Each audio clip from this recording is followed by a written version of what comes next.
Lines மீடியாவுக்கு நீங்கள் அளித்து வரும் ஆதரவுக்கு மிக்க நன்றி. தொடர்ந்து எங்களுடன் இணைந்திருங்கள். லைக் பண்ணுங்கள், சப்ஸ்கிரைப் பண்ணுங்கள், நண்பர்களுக்கு பகிருங்கள். நாம் இணைந்து பயணிப்போம். லைன்ஸ் மீடியா தமிழ் உறவுகளுக்கு வணக்கம். இன்றைய அரசியல் களம் நிகழ்ச்சிக்கு தங்களை அன்போடு வரவேற்கிறோம். வணக்கம். வணக்கம் சின்ன. நான் இப்போ கரூரில் நடந்த விஜயுடைய பொதுக்கூட்டத்தில் நடந்த அசம்பாவிதங்கள் பல்வேறு விதமான நபர்கள் பேட்டி கொடுத்தாங்க. நிறைய வெவ்வேறு கோணங்களில் அதை பார்க்க வேண்டியதாக இருக்குது. நிறைய காரணங்கள் நிறைய விஷயங்கள் வெளியில் லீக் ஆகிடல. நம்ம ஆரம்பத்தில் முதல்ல பார்க்கும்போது இது ஒரு விபத்தாக இருக்கலாம், ஒரு எதிர்பாராத ஒரு சூழல் நடந்து போச்சு அப்படிங்கிற ஒரு கோணத்தில் பார்க்குறோம். இப்போ அடுத்து அங்கே இருக்கிற குறிப்பாக பெண்கள் 2-3 சகோதரிகள் பேசின காணொலியெல்லாம் பார்த்தேன். இதெல்லாம் பார்க்கும்போது இந்த சதி செயலுக்கு பின்னாடி, இந்த விபத்துக்கு முன்னாடி ஒரு சதி செயல் இருந்திருக்கு அப்படிங்கிற மாதிரியான ஒரு சந்தேகம் வருது. ஏன்னா அவங்க சொல்கிறாங்க அந்த விபத்து எப்படி நடந்தது.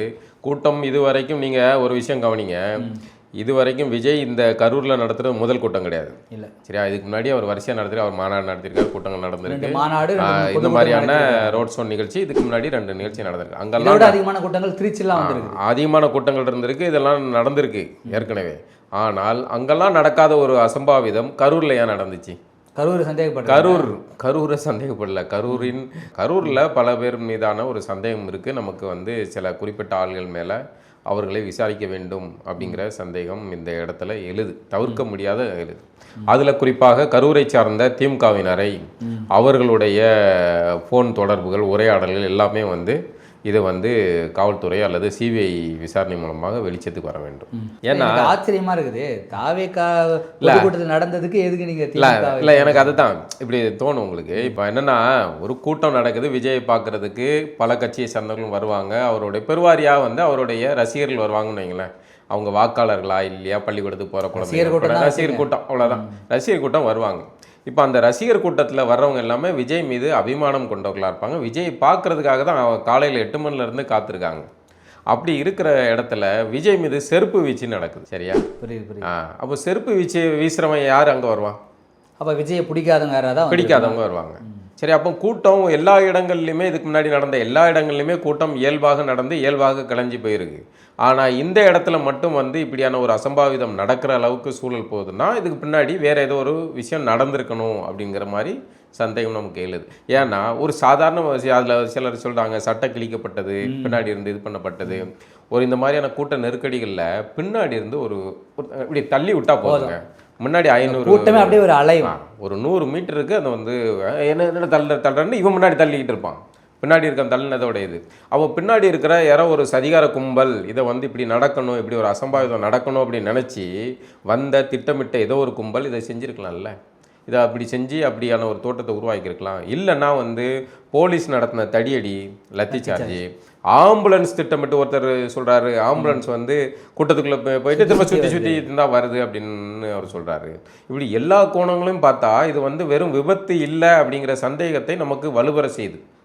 அப்படிங்கும்போது இந்த விபத்து அது கரூரில் நடக்குது, இந்த கூட்டம் நடக்குது, இந்த கூட்டம் விஜய்க்கு கரூரில் செல்வாக்கு உருவாகம் தடுக்கணும், கரூரில் விஜய்க்கு கெட்ட பேர் வரணும் அப்படிங்கிற நோக்கத்தை யார் உருவாக்கணும்? யாருக்கு லாபம் இருக்கும்?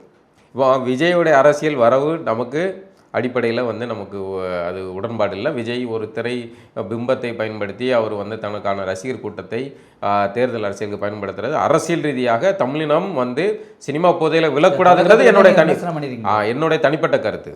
நம்ம இதில் பேசுகிறத பார்த்துட்டு விஜய்க்கு நம்ம முட்டு கொடுக்கறது நம்மளோட வேலை கிடையாது. எனக்கு இந்த விஷயத்தில் ஏதோ ஒரு சந்தேகம் இருக்குது, இது தவறாக இருக்குது, ஏதோ தப்பாக இருக்கு. ஏன்னா இதுக்கு பின்னாடி நடந்த ஒரு நேர்த்திகள் இருக்குல்ல, அது ரொம்ப தப்பாக இருக்குது.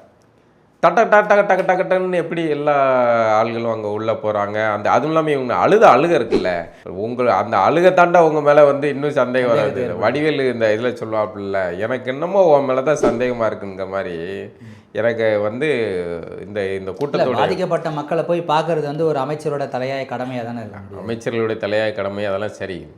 ஆனால் இதில் நமக்கு உடனே இல்லை, எல்லாமே சொல்லி வச்ச மாதிரியான ஒரு மாதிரி அப்படி இருக்குது. அப்படிங்கும்போது இப்படி ஒரு அசம்பாவிதம் நடக்கும் அப்படிங்கிறத இவர்கள் எதிர்பார்த்து காத்திருந்தார்களா அல்லது இவர்களுக்கு சொல்லி கொடுக்கப்பட்டதா அப்படிங்கிறது ஒரு பெரிய கேள்வியாக இருக்குது. ஏன்னா அடுத்தடுத்து விசாரணைகளில் இது தெரிய வரும் அப்படிங்கிறது நம்பும். ஆனால் அதை ஒரு மாநில அரசு செஞ்சால் அது வெளியே வராது. அதே மாதிரி ஓய்வு பெற்ற நீதியரசர் அவங்க அருணம்மா அவங்களுடைய விசாரணையிலும் இது வெளியே வராது. அது அந்த நம்பிக்கை இல்லை. இது ஒன்று மத்திய அரசு சிபிஐ விசாரிக்கப்பட வேண்டும், சிபிஐயால் விசாரிக்கப்பட வேண்டும். விஜய் இதை நாடி போயிருக்காரு. ஆமாம், அது சரிதான். ஏன்னா இவர்கள் மீது நம்பிக்கை இல்லை. நீங்கள் வந்து இதில் இந்த விஷயத்தில் கவனித்து பார்த்தீங்கன்னா மொத்த பேரும் வந்து உடனடியாக கொஞ்ச நேரத்தில் வந்து விஜய் வந்து எல்லாம் கார்னர் பண்ணுறாங்க. ஒரு மேலே இதில் நிகழ்ச்சியில் பேசுகிறார் அவர், எது தவறு எது சரின்னு பார்க்கல, உடனே விஜய் கார்னர் பண்ணுறதுல குறியா இருக்கிறாங்க. விஜயை முடிச்சிடணும் அப்படிங்கிற மாதிரியான ஒரு இதோட நகருது. அப்படிங்கும்போது இது எல்லாமே திட்டமிட்ட ஸ்கிரிப்டடோ அப்படிங்கிற ஒரு சந்தேகம் வருது. இல்லை என்ன ஆனாலும் சரி, என்ன நீங்கள் விஜய் தரப்பு இந்த தரப்பு அரசு தரப்பு என்ன பேசினாலும் கடைசியில் அப்பாவிகளுடைய உயிர் பறிப்புணுது. இதில் நிறைய பேர் என்ன சொல்கிறாங்க, நாங்கள் கேட்ட இடத்த வந்து நீங்கள் கொடுக்கல, நாங்கள் கேட்டதுன்னா கொஞ்சம் விசாலமான இடமா கேட்டோம், ரொம்ப குறுகிய பாதையில் ஒரு ஆம்புலன்ஸ் செல்ல முடியாத அளவுக்கு இருக்கிற ஒரு பாதை தான் எங்களுக்கு ஒதுக்கி கொடுத்தாங்க, இதனால் நிறைய பிரச்சனைகள் வந்ததுன்னுங்க. இடத்துக்கும் இவங்க கொடுத்ததுக்கும் ஏதாவது சம்மதம் இருக்குன்னு இல்லை தொடர்பு இருக்கும். அதாவது என்னென்னா உங்களுக்கு அதாவது இதெல்லாம் நடக்கிறதுக்கு சாத்தியக்கூறு உள்ள இடமா பார்த்து வந்து ஒதுக்குறது அதே ஒரு திட்டமிட்ட சரிதான்ங்கிறேன். உங்களுக்கு தேவையான இடத்த கொடுக்காம நீங்கள் வந்து குறுகலான ஒரு தெரியும்ல, அரசுக்கு தெரியும்ல குறுகலான நெரிசல் இதில் மாட்டினாங்கன்னா இப்படி தான் ஆகும் அப்படிங்கிறது அரசுக்கு தெரியும், அதிகாரிகளுக்கு தெரியாதா? ஏன் நீங்கள் வந்து அதை வந்து கணிக்கல? இல்லை இது வந்து ஆட்சியாளர்கள் சொன்ன அதிகாரிகள் கேட்கணுமா? அதிகாரிகள் தானா ஒரு எஸ்பி அதிகாரிகளுக்கு தெரியுங்க, மக்களை பாதுகாக்கிறதுக்கு தான் நீ அதிகாரிகளாக இருக்க. நீ ஆட்சியாளரில் வர்றவன் போவோம் மாறிக்கிட்டே இருப்பான். அந்த இடத்துல உன்னோட பிள்ளை இருந்தால் என்ன ஆகும், நம்ம வீட்டு பிள்ளை இருந்தால் என்ன ஆகும்? அது யோசிக்கணும்ல. நீங்க அப்ப இந்த அசம்பாவிதங்களுக்கு நடுவுல என்னமும் சொல்லுங்க சார். நீங்க அரசியல்ல விஜயுடைய கருத்து வேற, இந்த கருத்து வேற, என்னமும் இருந்து போட்டோம் சார். பாதிக்கப்படுறது மக்கள் சார். நம்ம மக்கள் பக்கத்துல தான் நிற்கணும். நீங்க மக்கள் ஏதோ ஒரு சதி செயல் கும்பல் வந்து இப்படி பண்றாங்க வைக்காங்க அப்படின்னா நம்ம மக்களுக்கு பாதுகாப்பு தானே இருக்கணும். போலீஸ் வந்து பாதுகாப்பு தானே இருந்திருக்கணும். ஒரு இடத்துல லத்திச்சார்ஜ் அடிச்சாலே வந்து போலீஸ் அடிக்காம அப்படின்னு கூட்டம் கலையை தான் செய்யும். அப்போ அங்கே ஓடுதானே. இதுக்கு முன்னாடி நடந்த கூட்டங்கள் எல்லாம் இப்படி வந்து இல்லாத இடத்துல இங்கே ஏன் நடந்துச்சு? இப்போ பல வகையில் யோசிக்க வேண்டியிருக்கு, பல வகையில் சந்தேகப்பட வேண்டியிருக்கு. நிறைய காணொலிகள் வெளியே வந்தது இதை பற்றி சந்தேகத்தை ஏற்படுத்தக்கூடிய அளவில். இது வந்து சாதாரணமாக கடந்து போக வேண்டிய விஷயமா எனக்கு படலை இதுக்கு முன்னாடி. ஏன்னா இது மிகப்பெரிய உயிர் பலியை வாங்கியிருக்கு. இதில் உயிர் பலியை வாங்கினது காணாமல் அதை வந்து மொத்த குற்றத்தையும் வந்து விஜய் தலையில் கட்டுறதுக்கான இது பார்க்குறாங்க. விஜய் ஒரு நிகழ்ச்சி நடத்துகிறார் சார். விஜய் ஒரு நிகழ்ச்சிக்கு வர்றார், பிரச்சாரத்துக்கு வர்றாரு. விஜய் இல்லை, அது வேறு மாரியப்பனோ குமாரோ முத்தம்மாவோ யாரோ வர்றாங்க, நிகழ்ச்சி நடத்துகிறாங்க. அவர்களுக்கு கூட்டம் வருதுன்னா அந்த கூட்டத்தை பாதுகாக்க வேண்டியதும் அவர்களுக்கு பந்தோபஸ்து செய்ய வேண்டியதும் அரசுடைய கடமை. உங்களுக்கு பிடிச்சாலும் பிடிக்கலனாலும் நீங்கள் அதை பாதுகாப்பு செய்யணும். ஏன்னா அங்கே நிற்கிறது மக்கள். அவங்க உங்களுக்கு ஓட்டு போடுறாங்க, போடாமல் போகிறாங்க, உங்களை தூக்கி அடிக்கிறாங்க. இனமும் இருந்தாலும் சரி, நீங்கள் ஆட்சி அதிகாரத்தில் இருக்கீங்க, நீங்கள் அவர்களுக்கு பாதுகாப்பு கொடுக்கணும். அது உங்களுடைய பொறுப்பு. அந்த பொறுப்பில் இருந்து இந்த மாநில அரசு விலகி இருக்கு அப்படிங்கிறது தான் மிகப்பெரிய குற்றச்சாட்டு. இந்த திமுக அரசுக்கு இந்த கூட்டத்தை சரியாக ஒழுங்குபடுத்துறதுக்கு திராணி இல்லையோ அப்படிங்கிறத தான் வந்து தோணுது. ஏன்னா சென்னையில் நடந்த நிகழ்ச்சியிலும் இதே மாதிரி தான் கோட்டையை விட்டாங்க. அப்போ வந்து ஏன் வந்து வரல ஸ்டாலின் அவர்கள், ஏன் வந்து ஸ்பாட்டுக்கு போகல, மருத்துவமனைக்கு போகல, வைக்கல? ஏன்னா அது உங்கள் நிகழ்ச்சியில் நடந்த சம்பவம், உங்களால் கையாள தெரியாமல் நடந்த சம்பவம், உயிர் பலியாக. அப்போ திமுக அரசு வந்து இந்த க்ரௌடை வந்து ஹேண்டில் பண்ணுறதுல ஒரு தயக்கம் இருக்கு. அவங்களுக்கு கூட்டத்தை வந்து ஹேண்டில் பண்ணுறத அது வந்து ஹேண்டில் பண்ண தெரியல. அதனால தான் இந்த மாதிரி சம்பவங்கள் நடக்கு. அது மாதிரி இதுக்கு வந்து அப்படியே மொத்த கூட்டத்தையும் இறக்கி விட்டு ஒரு தோட்டத்தை உருவாக்குறாங்கல்ல.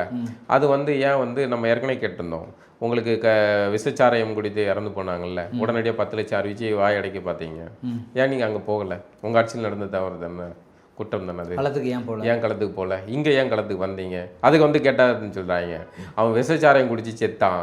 விசச்சாராயம் குடிக்கிற அளவுக்கு ஆட்சி நடத்தினது யாரையா? அதான் விசச்சாராயம் குடிச்சு செத்தவனும் இந்த இதில் பாதிக்கப்பட்டவங்க ஒன்றா அப்படின்னு ஒரு கேள்வியாக திமுக உடன்பிறப்பு வந்து வைக்காங்கன்னு வைங்களேன். நான் கேட்குறேன், உயிர் ஒன்று தான். நீங்கள் அப்படின்னா இந்த இறந்து போன விசச்சாராயம் குடித்து இறந்து போனவனுக்கு எது 10 லட்ச ரூபா அறிவிச்சிங்க? அப்போ இங்கே இறந்தவனுக்கும் 10 லட்சம், விசச்சாரம் குடிச்சு செத்தவனுக்கும் 10 லட்சம், அவனுக்கு ஏன் 10 லட்சம் கொடுத்தீங்க? அப்போ உங்கள்கிட்ட ஏதோ ஒரு வகையில் தவறு இருக்குது.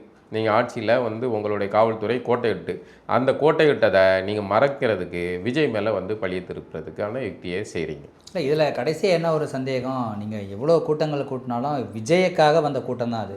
ஸோ விஜய் வர்றாருன்னா எதுக்கு தேவையில்லாத இவ்வளோ மக்களை ஏன் கூட்டணும்? விஜய் மேலே தானே தப்பு. எதுக்கு விஜயால் தானே இவ்வளோ கூட்டம் வருது, பிரச்சனை வருது. நீ கூட்டாமல் தான் எனக்கு இந்த பிரச்சனையை வந்திருக்காது, அவன் வேலையை பார்த்துல. இப்போ நீங்கள் அடுத்து வந்து இப்படின்னு சொல்லுவாங்க, விஜய் ஏன் கட்சி ஆரம்பிக்கணும்? விஜய் கட்சி ஆரம்பிக்க போய் தானே இவ்வளோ கூட்டம் வருது. விஜய் கட்சி ஆரம்பிக்க போய் தானே அங்கே எல்லாரும் ஓட்டு போடணும்னு சொல்கிறாங்க. எல்லா அரசியல் தலைவரும் தான் எல்லாருக்கும் தான் நடத்துறாங்க, எடப்பாடி நடத்துறாரு, இல்லை எல்லாரும் தான் கூட்டம் நடத்துறாங்க. அப்போ நீங்கள் கூட்டம் வரலையே, அப்பயும் வராங்க. இது என்ன மோச்சனமா இருக்கு? ஏங்க அவரை தேடி வர்றாங்க, இவங்களை தேடி வரல, அதுக்கு என்ன பண்ண முடியும்? விஜய்க்கு அவ்வளோ ஒரு செல்வாக்கு இருக்குது. அவருடைய ரசிகர்கள் அவங்க வந்து அரசியல் ரீதியாக பக்குப்பட்டவங்க கிடையாது. அது ரசிகர் கூட்டம். அரசியல் ரீதியாக பக்குப்பட்டிருந்தா அவர்கள் வந்து இந்த மாதிரியான குழந்தைங்களை கூட்டிகிட்டு பெண்கள்லாம் அங்கே போக மாட்டாங்க. இந்த கூட்டங்களுக்கு பொதுவாகவே பெண்கள் குழந்தைகள் போகவே கூடாது. சின்ன பசங்க குறிப்பாக போகவே கூடாது. குழந்தைங்களாம் அவசியமே இல்லை. எதுக்கு நீங்கள் கூட்டு போகணும்? அந்த பக்குவம் இல்லைல்ல. அது வந்து பெண்கள் போகிறதெல்லாம் மிக ஆபத்தானது. இந்த நிகழ்வுகளில் எவ்வளோ அசம்பாவிதங்கள், என்ன மாதிரியான விஷயங்கள், வெளியே சொல்ல முடியாத எவ்வளோ விஷயங்கள் நடக்கும். ஆனால் போய் ஏன் போகணும்? இப்போ அது இல்லாமல் விஜய் கூட்டத்துக்கு ஒருத்தங்க கூட்டத்துக்கு 100 பேர் வருவாங்க சார். அது அந்த அரசியல் தலைவருடைய செல்வாக்கு. இன்னொருத்தருக்கு 5000 பேர் வருவாங்க, இன்னொருத்தருக்கு 50,000 பேர் வருவாங்க. எல்லாத்துக்கும் அரசு பாதுகாப்பு கொடுக்கணும். எல்லாருக்கும் அரசு பாதுகாப்பு கொடுக்கணும். அதான் ஆட்சியில் உட்கார வச்சிருக்கு. நீங்கள் வந்து அரசு ஒரு கோயில் திருவிழா நடக்குது சார். கோயில் திருவிழாவில் வந்து ஏன் நீங்கள் பாதுகாப்பு கொடுக்குறீங்க? எந்த விதத்தில் நடந்துடக்கூடாது என்ன? அதே மாதிரி தான் இது. இந்த நிகழ்வு ஒரு அரசியல் நிகழ்வு. அந்த அரசியல் கட்சி தலைவர் வர்றாரு, அவர் நிகழ்ச்சி நடத்துகிறாரு. அதுக்கு பாதுகாப்பு பிடிச்சாலும் பிடிக்கலனாலும் அது சரியாக பாதுகாப்பு. ஏன்னா அங்கே நிற்கிறது மக்கள். அந்த நிகழ்ச்சி நடத்துகிற தலைவருக்கு நீங்கள் பாதுகாப்பு கொடுக்க வேண்டியதில்லை. அது அவங்களுடைய தனிப்பட்ட பொறுப்பு. அவங்களுடைய பவுன்சர்கள் பார்த்துக்கிட போகிறாங்க. ஆனால் வந்து நிற்கிற மக்கள் நம்ம மக்கள்.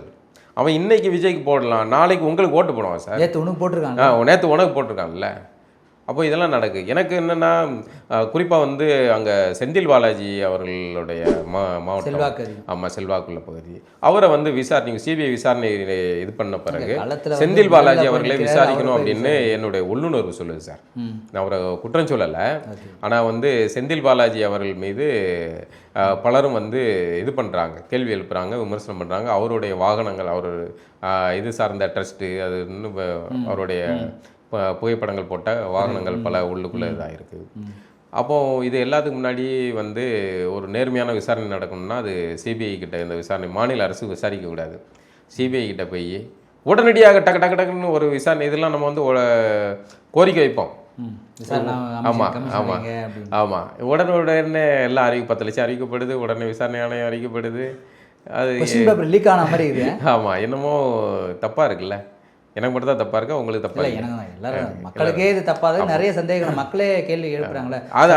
அந்த கேள்வியை நாம தனியாக எழுப்பல, அங்கே மக்களுடைய குரலில் தான் நம்ம சொல்கிறோம். அப்போ செந்தில் பாலாஜி உள்ளிட்ட கரூர் மாவட்டத்தைச் சேர்ந்த திமுகவினர் அனைவரது ஃபோனும் அவர்களுடைய உரையாடலும் வந்து பரிசோதிக்கப்பட வேண்டும். அது வந்து சிபிஐ விசாரணை செய்யப்பட வேண்டும். அப்படிங்கும்போது தான் அது வந்து உண்மை விவரம் தெரியும். இனிமேல் இப்படி ஒரு அசம்பாவிதம் நடக்கக்கூடாது.